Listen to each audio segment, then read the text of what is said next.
चलिए, जय हिंद दोस्तों, कैसे आप सभी? उम्मीद करते हैं बहुत अच्छे होंगे। मेरा नाम इमोर्दीन है। स्वागत है इमोर्दीन एजुकेशन पॉइंट पे। दोस्तों, आज की इस वीडियो में मैं आपको वास्तविक संख्या का जो लेक्चर है उसको आगे बढ़ाऊंगा। ठीक है, पिछले वीडियो में मैंने आपको लेक्चर नंबर फर्स्ट, लेकिन इसमें अपडेट करना मैं भूल गया हूं, तो ये जो है आपका लेक्चर नंबर 2 होने वाला है। ठीक है, तो ये अपने आप को अपडेट करिए और मैं थॉनवे पे इसका जरूर अपडेट कर चुका हूं। ठीक है, तो पिछले वीडियो में मैंने वास्तविक संख्या का जो बेसिक डिटेल में जो जानकारी था उसको पढ़े थे और मैंने आपको प्रश्नावली 1.1 का जो क्वेश्चन था फर्स्ट नंबर उसको भी कराया थे। ठीक है, आज की इस वीडियो में हम लोग उसी को आगे बढ़ाएंगे। तो देखिए, मैंने आपको संख्या के बारे में बहुत अच्छा से पढ़ा चुका हूं। ठीक है, कौन संख्या क्या होता है, परिमेय संख्या और अपरिमेय संख्या के बारे में भी पढ़ा चुका हूं। मैं आपको प्रश्नावली 1.1 का भी क्वेश्चन करा चुका हूं। इसके आगे जब हम लोग बढ़ेंगे तो क्वेश्चन नंबर 2 हमको करना है। ठीक है, तो चलिए मैं इस वीडियो में आपको क्वेश्चन नंबर 2 को भी करा रहा हूं, यहीं से स्टार्ट करते हैं। ठीक है, लेकिन आप सबसे रिक्वेस्ट है कि अगर अभी तक चैनल को सब्सक्राइब नहीं किए हैं तो चैनल को सब्सक्राइब करिए और वीडियो को लाइक करिए और दोस्तों में इस वीडियो को शेयर करिए। ठीक है, तो चलिए, अगर पिछले वीडियो को नहीं देखे हैं तो डिस्क्रिप्शन में लिंक मिल जाएगा। ठीक है, वहां से जाकर देख सकते हैं। हम लोग अभी इसको आगे सिलसिला को बढ़ाते हैं। देखिए, ये जो क्वेश्चन है आपका 2 नंबर का, तो ये जो 2 नंबर सवाल है ये आपको सिद्ध करने वाला सवाल है। इस सिद्ध करने वाला सवाल को देख करके बच्चे कई बार हड़बड़ा जाते हैं, तो आपको हड़बड़ाना नहीं है। ठीक है, इसको सही से पढ़ना है और जो स्टेप मैं बताता हूं उसी स्टेप को फॉलो करके आपको हमेशा काम करना है। आप हमेशा इसको प्रूफ कर पाएंगे। ठीक है, तो चलिए हम लोग बिना समय गंवाए इसको प्रूफ करते हैं और इस क्वेश्चन को पहले समझते हैं। ठीक है, देखिए, कहता है कि दर्शाइए कि कोई भी धनात्मक विषम पूर्णांक। ठीक है, यहां पे धनात्मक विषम पूर्णांक की बात आ रहा है। ठीक है, तो इसको भी समझेंगे कि धनात्मक विषम पूर्णांक क्या होता है। उससे पहले देखिए, यहां कहता है कि 6q+1 या 6q+3 या 6q+5 के रूप का होता है जहां q कोई पूर्णांक है। ठीक है ठीक है, देखिए, यहां पे सबसे पहले समझिए कि धनात्मक विषम पूर्णांक क्या होता है। मैं आपको पिछले वीडियो में पूर्णांक के बारे में समझाया था कि पूर्णांक क्या होता है। ठीक है, अब यहाँ पे धनात्मक पूर्णांक क्या होता है, तो धनात्मक के बारे में भी मैं आपको बताया था।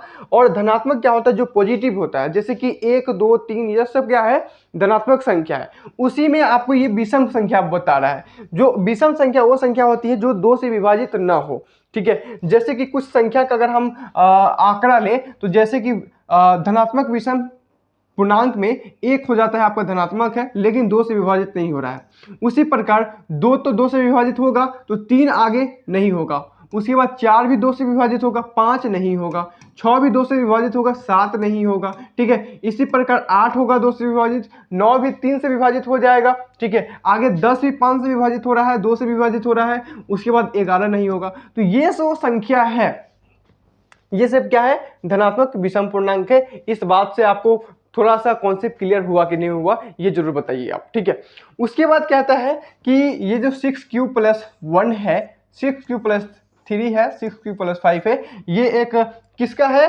तो धनात्मक विषम पूर्णांक का रूप है। इसी को हमको सिद्ध करना है। ठीक है, इतना बात से आप तात्पर्य है, समझ रहे हैं? चलिए, समझ रहे हैं, बहुत अच्छा। तो इसमें हम लोग क्या करेंगे कि जो हमारा धनात्मक विषम पूर्णांक है इसको हम कुछ मानते हैं। ठीक है, तो हम लोग हल कर लेंगे। हल में लिख लेते हैं, माना धनात्मक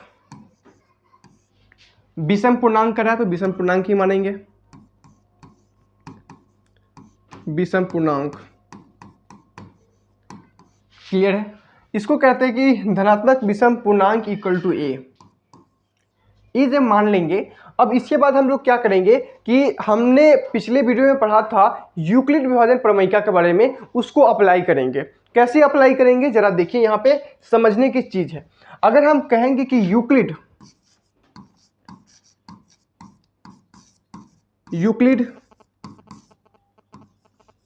विभाजन प्रमेयिका क्या होती है, यूक्लिड विभाजन प्रमेयिका, तो मैं आपको पढ़ा चुका था कि यहां पे जो a होता है इक्वल टू में bq+r होता है। और जहां पे आपको ध्यान रखना है कि r का जो वैल्यू होता है 0 से क्या होता है, बड़ा होता है या फिर बराबर होता है। ठीक है, और जो b का वैल्यू होता है वो क्या होता है, r से हमेशा बड़ा होता है। r से हमेशा क्या होता है, एक मिनट, बड़ा होता है किसका वैल्यू, तो बी का वैल्यू। यही आपका स्टेटमेंट होता है जो यूक्लिड विभाजन प्रमेय का आपको कहता है। ठीक है, इसी पे हमको अप्लाई करना है। अब जरा देखिएगा, यहाँ पे आपको दिख रहा है बी क्यू प्लस आर।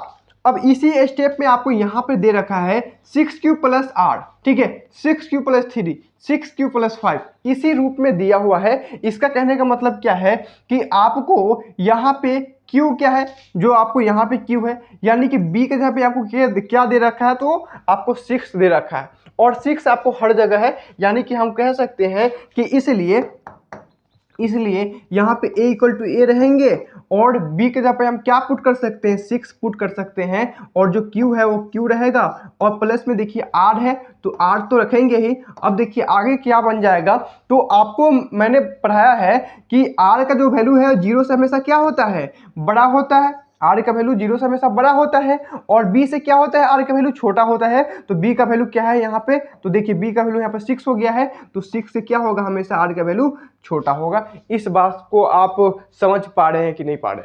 ठीक है, अगर इस चीज को समझ गए तो इस क्वेश्चन को भी समझ गए, ये कोई बड़ी बात नहीं है।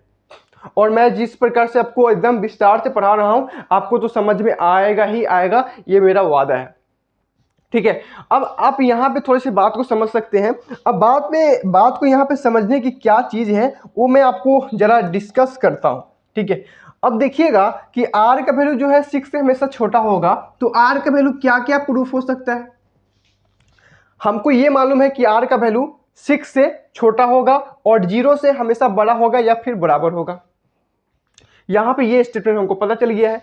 यानी एक तो आपको 0 हो सकता है, दूसरा आपका 1 हो सकता है, 2 हो सकता है, 3 हो सकता है, 4 भी हो सकता है, और 5 भी हो सकता है। 1 मिनट, 5 भी हो सकता है, लेकिन 6 नहीं हो सकता है, क्योंकि 6 आपका क्या है, r लेस देन 6 है। इतना बात समझ पा रहे हैं? ठीक है, अब देखिए इसी चीज को हमको यहाँ पे अप्लाई करेंगे। कैसे अप्लाई करेंगे जरा देखिए, अगर हम आपको कहेंगे कि यहाँ पे r का वैल्यू 0 डालेंगे तब क्या होगा, 1 डालेंगे तब क्या होगा। देखिए, और एक चीज और मैंने आपको पहले ही बताया कि जो विषम पूर्णांक होता है वो 2 से भाजित नहीं होता है, मैंने पहले आपको बता चुका हूं।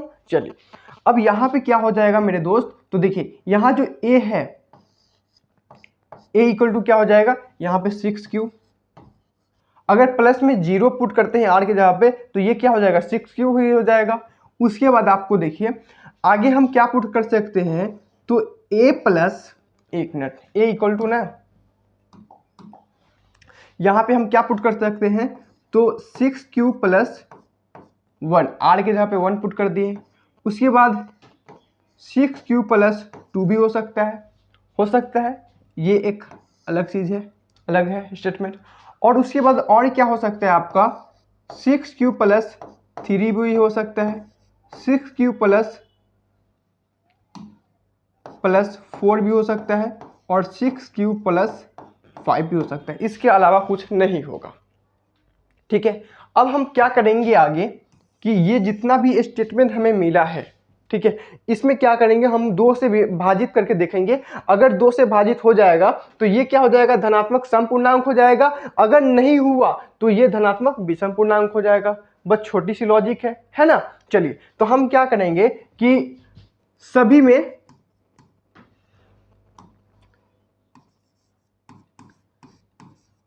में 2 से भाग देने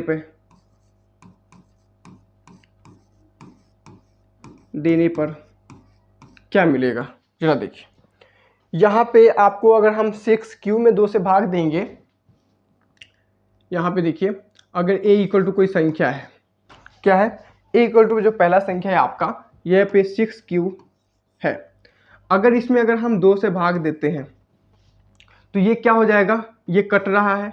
ठीक है, कट रहा है, यानी कि ये क्या है, 2 से अगर कट रहा है तो ये क्या हो जाएगा, आपका सम हो जाएगा। क्या हो जाएगा, तो सम हो जाएगा, सम हो रहा है। एक और जो संख्या है आपका a इक्वल टू, वो क्या है, तो देखिए 6q प्लस 1 है, 6q प्लस 1 है। इसको अगर 2 से भाजित करेंगे तो देखिए ये 2 से भाजित नहीं हो रहा है, यानी कि ये क्या हो जाएगा, आपका विषम हो जाएगा। ठीक है, उसके बाद और स्टेटमेंट क्या है आपका a इक्वल टू, उसको देखिए 6q प्लस 2 है, इसको अगर 2 से भाजित करेंगे तो यहाँ पे देखिए अगर 2 कॉमन कर लेते हैं, 6 और 2 में कॉमन कर लेंगे तो 2 हो जाएगा और 2 से 2 कट जाएगा, यानी कि ये क्या हो जाएगा, अगर 2 से भाजित हो रहा है तो ये सम हो जाएगा। उसके बाद अगला क्या चीज़ है उसको भी देख लीजिए। आगे है आपका 2 था तो यहाँ पे 6q प्लस 3, 6q प्लस 3, अगर इसको अगर 2 से भाजित करते हैं तो ये क्या होगा, यहाँ पे कुछ कॉमन नहीं हो रहा है, 2 से भाजित नहीं होगा, यानी कि ये क्या हो जाएगा आपका विषम हो जाएगा। क्या हो जाएगा मेरे दोस्त, तो विषम हो जाएगा।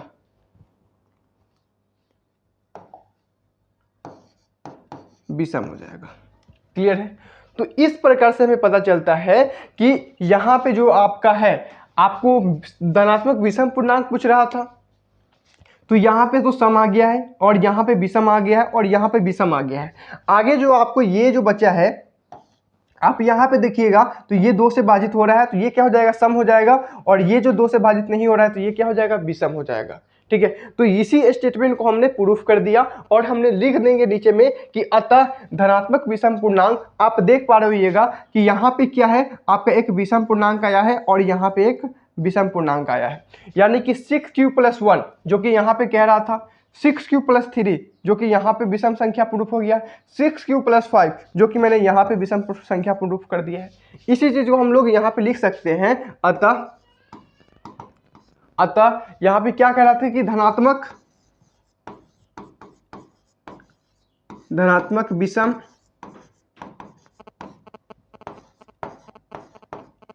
पूर्णांक जो कह रहा था 6q प्लस 1, 6q प्लस 3 या 6q प्लस 5 के रूप का होता है,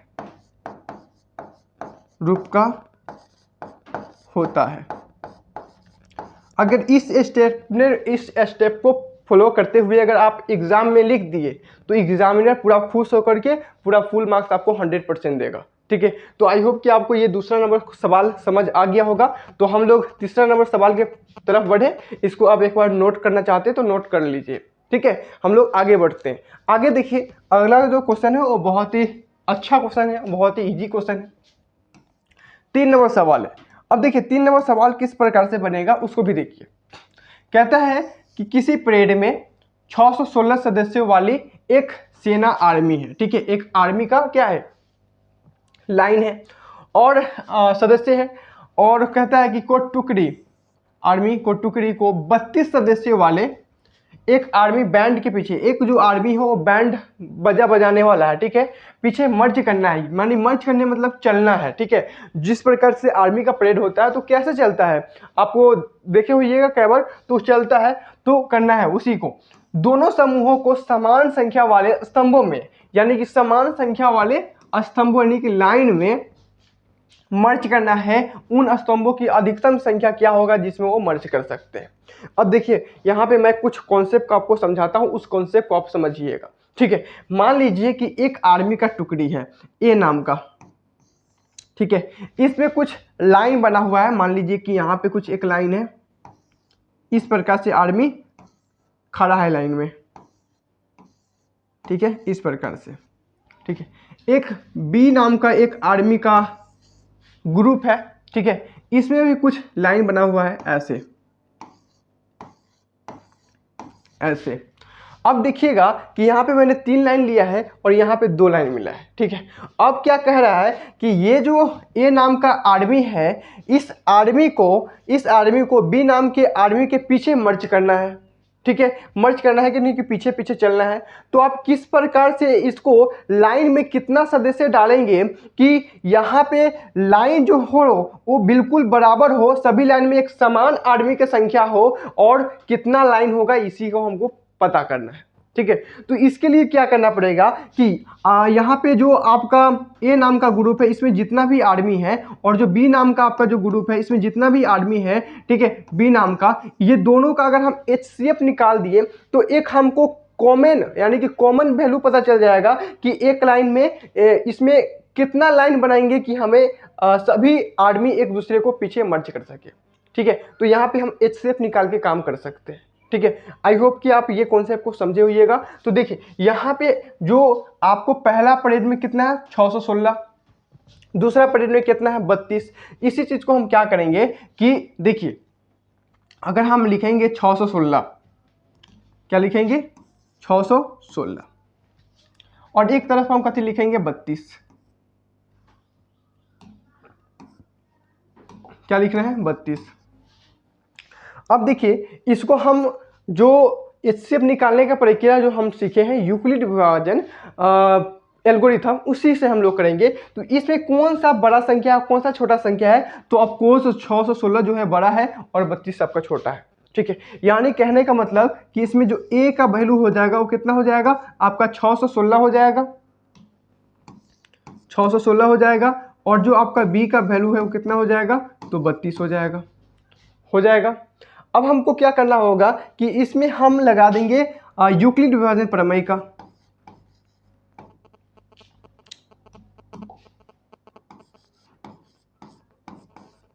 यूक्लिड विभाजन प्रमेय का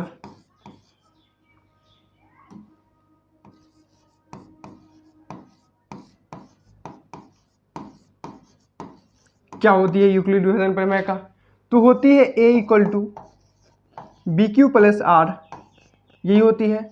जहां आपको जो r का वैल्यू होता है वो 0 से क्या होता है, तो r का वैल्यू आपका 0 से बड़ा होता है या बराबर होता है, और b से क्या होता है, तो b से हमेशा r का वैल्यू छोटा होता है, ठीक है। यही कॉन्सेप्ट होता है ना, यही कॉन्सेप्ट होता है। अब इसी को हम लोग अप्लाई करेंगे तो एक जगह हमें क्या मिल रहा है, तो एक जगह पे हमें मिल रहा है आपका 616, और बी के जगह पे हमें क्या मिल रहा है, तो 32। आगे हमें क्या करना पड़ेगा, क्यू और आर का वैल्यू निकालना पड़ेगा, तो हमें रफ करना पड़ेगा। चलिए इधर हम लोग रफ कर लेते हैं।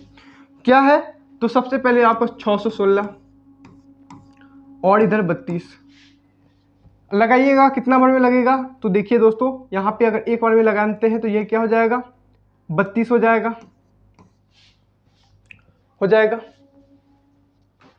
एक बार में लगेगा क्या, चलिए एक बार में ठीक है लगा देते हैं।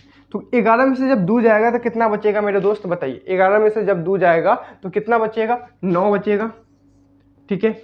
और जब 5 में से 3 जाएगा तो कितना बचेगा 2 बचेगा। उसके बाद 6 है, 6 लगा देंगे।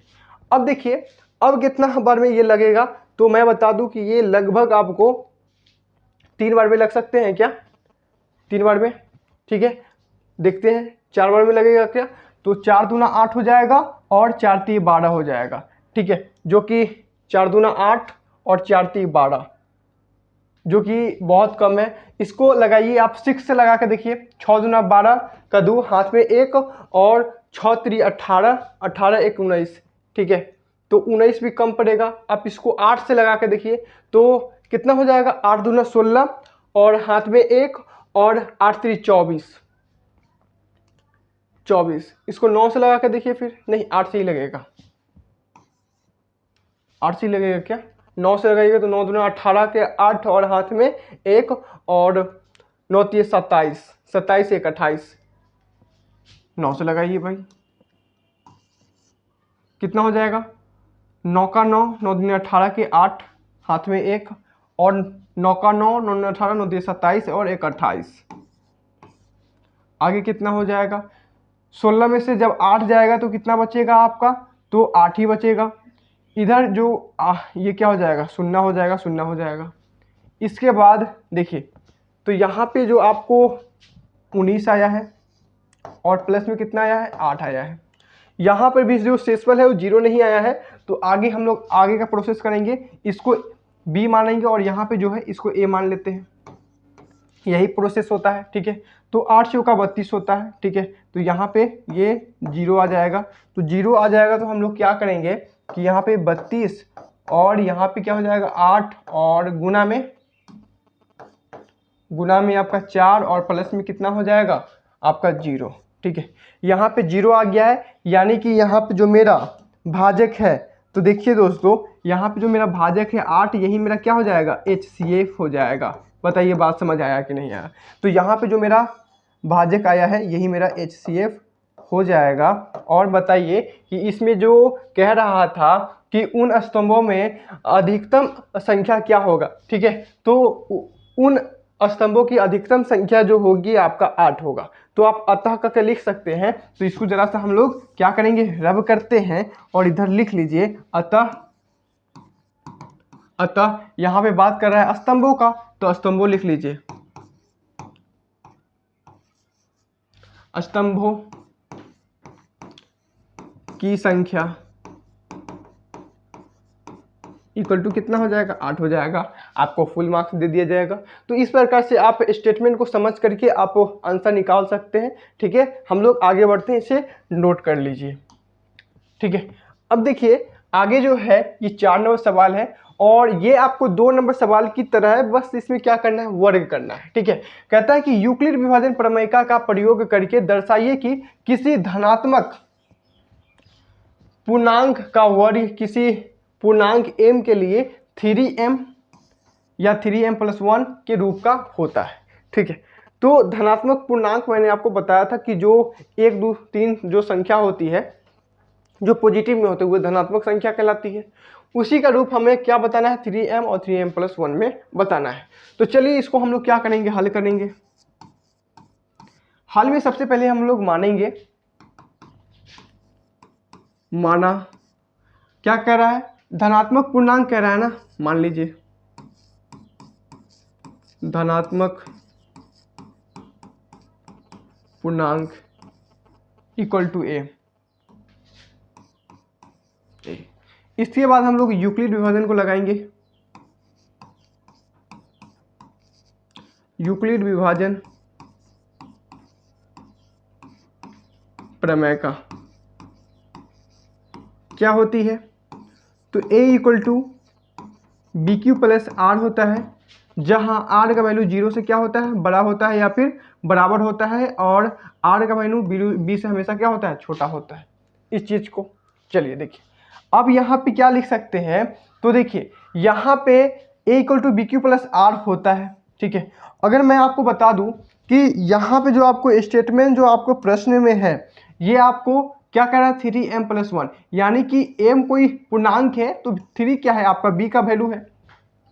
तो हम लोग लिख सकते हैं, इसलिए a इक्वल टू क्या हो जाएगा, b का वैल्यू यहाँ पे 3 ले सकते हैं, तो 3 हो जाएगा और ये q रहेगा, और प्लस में r का वैल्यू r ही रहने देते हैं। अब देखिए यहाँ पे जो r का वैल्यू होता है 0 से क्या होता है, बड़ा होता है या फिर बराबर होता है, और b से क्या होता है, छोटा, और b का वैल्यू कितना हो गया है, तो 3 हो गया है। यानी कि अगर हम r की वैल्यू की बात करेंगे तो r का वैल्यू क्या क्या हो सकता है आपका, 0 हो सकता है, 1 हो सकता है और 2 हो सकता है। इसके अलावा और कुछ हो सकता है क्या, नहीं, क्योंकि r का वैल्यू 3 से यहाँ पे छोटा ही होगा। अब इसी चीज को हम लोग आगे बढ़ाएंगे, तो आगे जब हम लिखेंगे इसी चीज को, तो a इक्वल टू क्या हो जाएगा, a इक्वल टू आपको 3q होगा, और r के जगह पर पहले 0 रखेंगे तो 3q रहेगा। उसके बाद देखिए जब हम इसको वर्ग भी करना है, ठीक है, इसको वर्ग भी करना है, तो u वर्ग हम लोग बाद में करेंगे। अभी इसको देखिए आगे क्या हो जाएगा आपका, 3q प्लस में 1 होगा, और दूसरा आपको क्या हो जाएगा, तो 3q प्लस में 2 हो जाएगा, ये चीज हो जाएगा। ठीक है, अब इसी चीज को हमको क्या करना है, वर्ग करना है।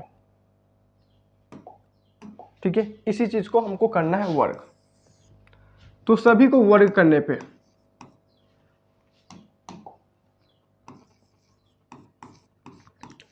सभी को वर्ग करने पे क्या मिलेगा, जरा देखिए यहाँ पे a इक्वल टू क्या है, तो a स्क्वायर इक्वल टू क्या मिलेगा हमें, 3q का स्क्वायर मिलेगा। अब देखिए जरा इसको हम सॉल्व करेंगे तो क्या मिलेगा कि हमें मिलेगा 9q स्क्वायर मिलेगा, और हमें चाहिए क्या, 3m के रूप में चाहिए। तो हम यहाँ पे लिख सकते हैं कि 3 और 3q स्क्वायर लिख सकते हैं। अब देखिए यही 3 को और 3q स्क्वायर को हम m लिख देंगे, और लिखेंगे जहां कि 3q स्क्वायर इक्वल टू हमने m पुट किया है। हो गया प्रूफ, यही रूप में आपको प्रूफ करना था, हो गया। उसके बाद हमें इसको लेंगे 3q + 1 को लेंगे तो एक और a स्क्वायर इक्वल टू होगा, ठीक है। इसको चाहे तो आप इक्वेशन पहला भी मान सकते हैं, कोई दिक्कत नहीं। अब यहाँ पे a स्क्वायर इक्वल टू क्या है, तो 3q + 1 का होल स्क्वायर हो जाएगा। यहाँ पे इसका वैल्यू लिखिए दोस्तों, क्या हो जाएगा, तो देखिए 3q स्क्वायर कितना हो जाएगा आपका 9q स्क्वायर प्लस में 2a भी होता है तो क्या हो जाएगा 6q हो जाएगा, और प्लस में आपको क्या मिलेगा 1 मिलेगा। अब देखिए यहाँ पे अगर आप कॉमन कर लीजिएगा 9 और 6, तो इसमें से 3 कॉमन कर लीजिए तो यहाँ क्या बचेगा 3q स्क्वायर बचेगा, और यहाँ पे आपका 2q बचेगा, ठीक है, और प्लस में 1। अब देखिए इसी चीज़ को आगे हम फिर से लिख सकते हैं, क्या लिख सकते हैं उसको देखिए। यहाँ पे आप लिख सकते हैं 3m, ठीक है, और प्लस में 1, जहां आप पुट कर सकते हैं कि जहां लिख सकते हैं कि 3q स्क्वायर + 2q = m, ठीक है। तो इस चीज़ को आप लिख सकते हैं, तो यहाँ पे 3m + 1 इसको भी मैंने प्रूफ कर दिया। तो इस प्रकार से अगर आप लिखते हैं तो आपको एग्जामिनर पूरा फुल मार्क देगा, और यही आपका स्टेटमेंट होगा। और इस स्टेटमेंट को फॉलो करते हुए आप लिखिएगा। आप नीचे एक लाइन लिख सकते हैं, अतः क्या धनात्मक पूर्णांक के लिए 3m या 3m + 1 के रूप में होता है, क्योंकि मैंने आपको यहाँ पे प्रूफ करके बताया है। क्लियर है? तो ये आपका जो स्टेटमेंट है इसको फॉलो करिए और क्वेश्चन को बनाइए। और अगला जो क्वेश्चन है आपको 5 नंबर, ठीक है, 5 नंबर यहाँ पे कहता है कि यूक्लिड विभाजन प्रमेय का प्रयोग करके धनात्मक जो पूर्णांक है, ठीक है, धनात्मक जो पूर्णांक है 9m या 9m + 1 या 9 + 8 के रूप का होता है। कहता है यूक्लिड विभाजन प्रमेय का प्रयोग करके दर्शाइए कि किसी धनात्मक पूर्णांक का घन, हाँ यहाँ पे घन की बात कर रहा है ना, तो अभी जस्ट जिस वीडियो में अभी पहले क्वेश्चन में हमने वर्ग किया था, बस इसको आपको घन करना है और स्टेटमेंट वही रहेगा। तो आपको क्या करना है कि इस क्वेश्चन को सॉल्व करके हमें बताना है कि इसका सॉल्व हुआ कि नहीं हुआ। आप कमेंट में जरूर बताइएगा। अगर नहीं हुआ तो अगला वीडियो में इसको भी हम लोग सॉल्व करेंगे, ठीक है। तो आई होप कि आपको पूरा बात समझ आ गया होगा। इसके बाद हम लोग अगला जो टॉपिक होगा वो होगा आपका प्रश्नावली 1.2। यहाँ पे थोड़ा सा मिसिंग हो चुका है टाइपिंग में, लेकिन 1.2 अगला हमने स्टार्ट करेंगे और इसको अच्छी तरह से हम लोग समझेंगे, ठीक है। तो आप लोग पढ़ते रहिए। अगला हम लोग प्रश्नावली 1.2 को करने वाले हैं, और मिलते हैं हम लोग नेक्स्ट वीडियो में। तब तक के लिए आप सभी को पढ़ते रहिए और वीडियो को दोस्तों में शेयर करते रहिए। जय हिंद, जय भारत।